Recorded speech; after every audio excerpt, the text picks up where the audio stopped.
In 1 minute you will explode is not a threat, it's just the name of my new game. Which started when my friend Levi messaged me on Discord saying, I got a good game idea and it'll take 1 hour to make. And it was a Saturday morning, so I said, yeah, sure, let's do it. And so ensued a 13-hour-long coding adventure, which, to be fair, by the end of it, the core gameplay loop was pretty much functional. It essentially revolves around doing different tasks on this island within the 1 minute time limit. You can collect orbs for extra speed, jump power, and occasionally time. By day 2 I added data stores to the game, and by day 3 the inventory system was also done, which effectively completed the base that the game would be built on. Which left the endings. And we were planning to add a lot of these, but it started out relatively normal. An ending for exploding, of course, one for burning in the lava, one for doing some parkour, you know, the standard stuff. And ending 4, well, that's where we can begin the actual video, because it is titled I made Roblox's hardest game. So I'm gonna explain to you all of the hardest endings in the game, and as we go on, I want you to keep this one question in mind. Which of these endings was the last one to get solved? Seriously, the answer might surprise you. So, ending 4, right after those 3 relatively simple endings, what could the 4th ending possibly be to make it so noteworthy? Well, the ending is called Sonar, and the solution is Morse code. Makes enough sense, right? However, the way this Morse code is given to you is through haptic feedback on your phone? Well, yeah, Roblox allows developers to add vibrations to their games. So, for once in their lives, mobile players actually get a huge advantage here. Decoding this Morse code will give you the code haptics with a Z, and when you say it in chat while on the pillar you get the ending. And the next ending which I'd like to mention is cryostasis, which is not particularly difficult, but it's necessary for some later endings to make sense. Basically, there's a metal ball on the map that you can push around. If it touches lava, it melts and turns into a portal. And besides that, it can also be shot out of a cannon, which breaks some rocks. And inside the rocks is a frosty looking key. So if you grab this key and then jump into the portal that was created, you're able to open this door in the void and put yourself into cryostasis, kind of implying that you're gonna wake up someday. But we'll come back to this later. Next up is God mode. This ending was kind of just added on a whim, but it requires you to know something very specific, which makes it kind of difficult. Most admin modules in Roblox will have a God me command, which essentially gives you invincibility. So if you say God me in the game with any prefix, you get the ending and become invincible. This isn't used for any other endings, however it can be used to get this ending right here. Which, although it may look like one, isn't actually a bug in the game, you just get it for dying to the void. And there's several ways of doing that, so this ending's difficulty can vary. And then we've got Doomsday, which is the first ending that actually requires you to be good at the game. Whenever you shoot the ball out of the cannon, at least one rock will always fall into the lava. And you can use this rock as a platform to push with the lava car. And it's very annoying to do, but if you manage to push the rock into this hole here, you can drive over it and activate the Doomsday ending.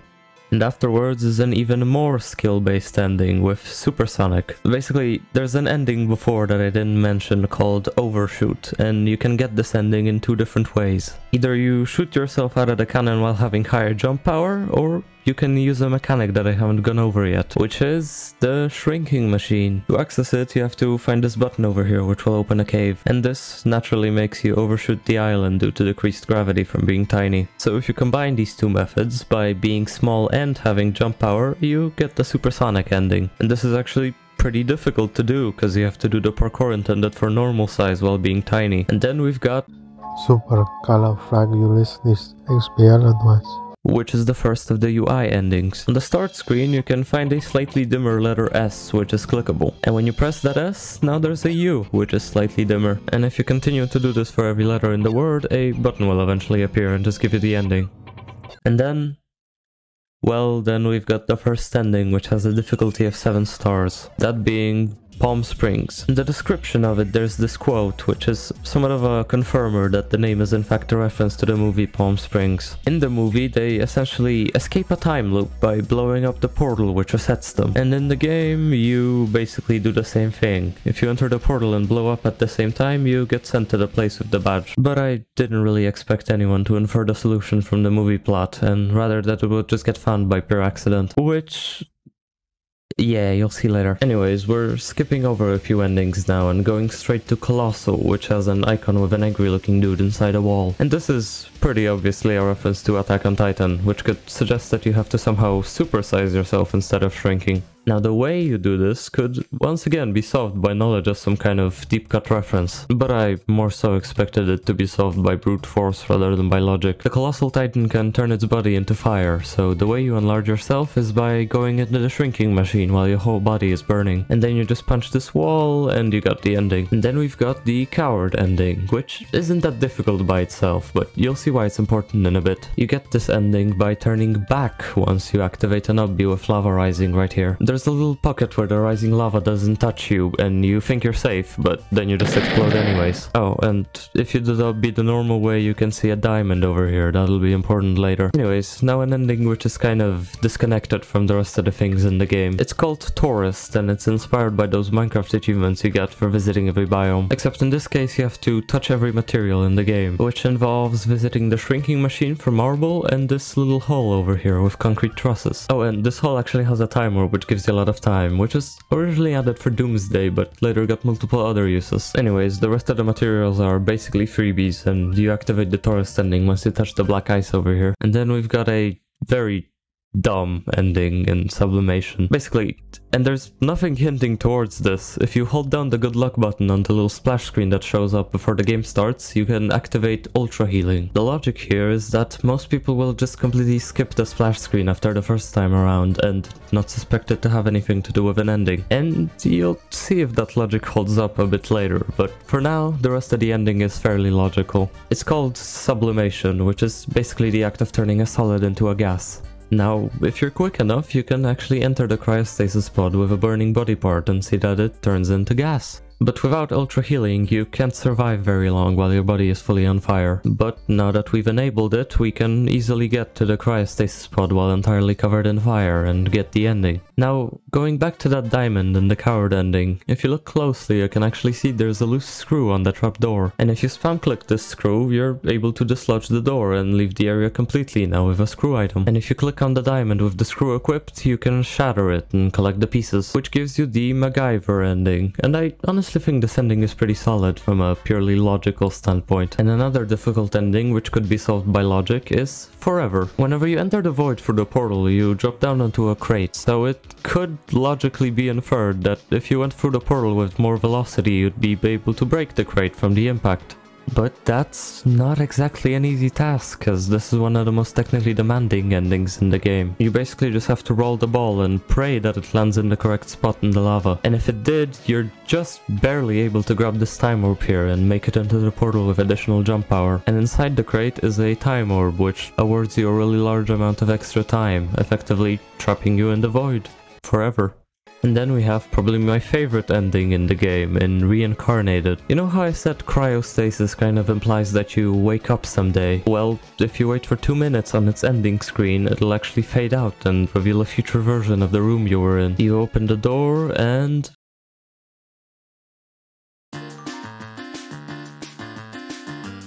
yeah, I just thought this would be funny, to be honest. As easy as it may seem, this ending is rated 7.5 stars, cause let's be honest, not many people will think to wait 2 whole minutes on the ending screen. And then we've got an even harder ending in Wrath. This is the second ending in the game, which essentially requires you to solve a puzzle. You know how there's this effect applied to the start button whenever you hover over it? Well, it's actually cycling through a very specific order of fonts. If you get the first letter of the names of these fonts, you'll be met with a secret message. Shout Zeus on iceberg. So if we go to the peak of the iceberg and then shout Zeus, there's a little God of War reference, and... yeah, Zeus was not happy. This ending is rated at 7.8 stars, and yet it's only the 4th hardest ending in the game, with the next one actually being our first 8 star, the Shifter ending. If you play the game enough, you might start to notice a strange pattern occurring on the ending screen. And now there's only a few important endings left, with the next one being called... It's a fairly simple ending. Jumping into the volcano at the center of the map will launch you really high up into the sky, and you can see some cracks on the dock here with a portal below it. So if you launch yourself from the volcano and land on the dock, you can crash through and get the ending. But you might also notice a strange area that your body parts seem to fall into after clipping through the lava. This is actually just the area from a significantly easier ending called Overworld, and you get there by lighting another portal here with a burning body part. And if you know about the ultra healing switch, you are able to survive falling through the lava and get the Overworld ending a different way. But we'll come back to this. For now, the rainbow ending. Not that rainbow though, this one's a little bit different. You see, I neglected to mention two fairly easy endings from earlier. You're able to push the cannonball into the quicksand and enter a portal which turns you into a, well, Sandman. And since glass is just melted sand, you're able to do the same while on fire to become a glass man. However, if you've been playing Roblox for a while, you might know that the glass material has some strange properties. It makes any see-through object disappear when looking through it, as small as the transparency might be. And visible from the quicksand, there's two seemingly inconspicuous signs, one warning you about quicksand and one informing you about golden clovers. But if you look at these signs through glass, yeah, so let's say Roy G. Biv right before we get the Glassman ending and we get teleported into a black room with a door, which is actually the room for an earlier ending, literally just called Ending. You access this ending through a hidden button in the endings menu, but you're unable to move, so you can't walk over to the door. However, doing it the Glassman way, you are able to move. So if you just enter the code from the clover sign over here, there we go. And this is rated 7.9 stars, not quite as high as the shifter, but still a very difficult to find ending. The rest of the endings between this one and the final ending are fairly insignificant, so last but not least is the subspace bubble ending. Another Minecraft reference, this time being the achievement you get for traveling a certain distance using nether portals. And I think you already know where this is going. We activate ultra healing, light a body part on fire, open the cave with the shrinking machine, collect the time warp here, light the nether portal on the iceberg, collect an insane amount of speed, go into the shrinking machine, use the volcano and launch it to the dock, fall through the lava since we have ultra healing, and quickly run over to the nether portal. And this is not easy at all. You just barely make it to the portal in time. An earlier version of this ending actually had you jump up the stairs, which meant it was basically impossible. But even still, this ending is the only one with a rating over 9 stars, having a whopping 9.2 difficulty. So, with all that being said, I ask you again, which one of these endings do you think was the last one to be solved? Was it the shifter? Or maybe Palm Springs with the extremely specific method of getting it? Or perhaps just Subspace Bubble, given it's the hardest ending to actually pull off? Well, let's see. The first ending above 7 stars to be solved was... and when did it get solved? Well, before the game even released.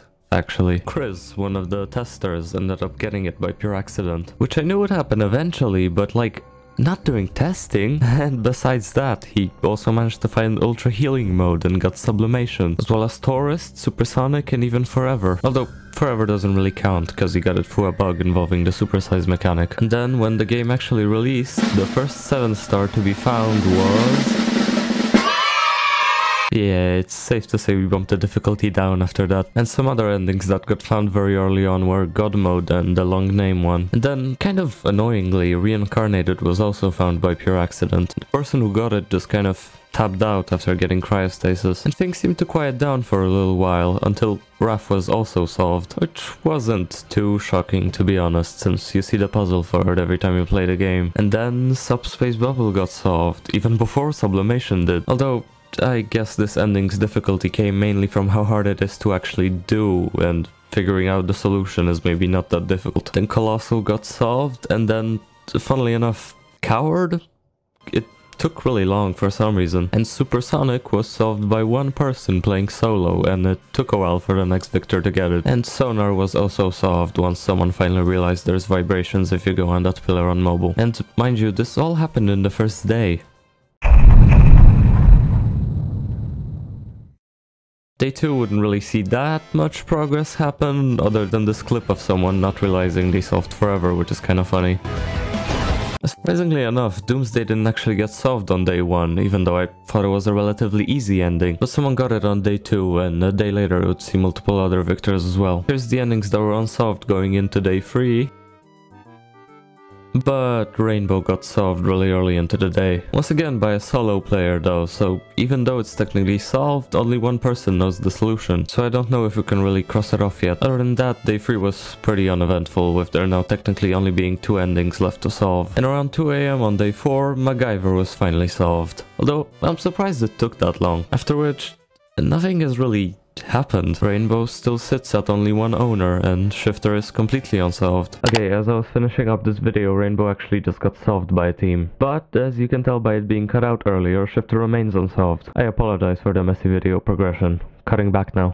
Oh yeah, I should probably explain why there were random gaps in the video earlier. It's because I edited segments of it thinking the endings would get solved, but they just haven't been. This video was supposed to end with a teaser to the next update, but the endings from the release aren't even fully solved yet, so I guess this is your chance to help solve these final 2 endings. If you play the game now, you might be able to become the first solver of the Shifter ending.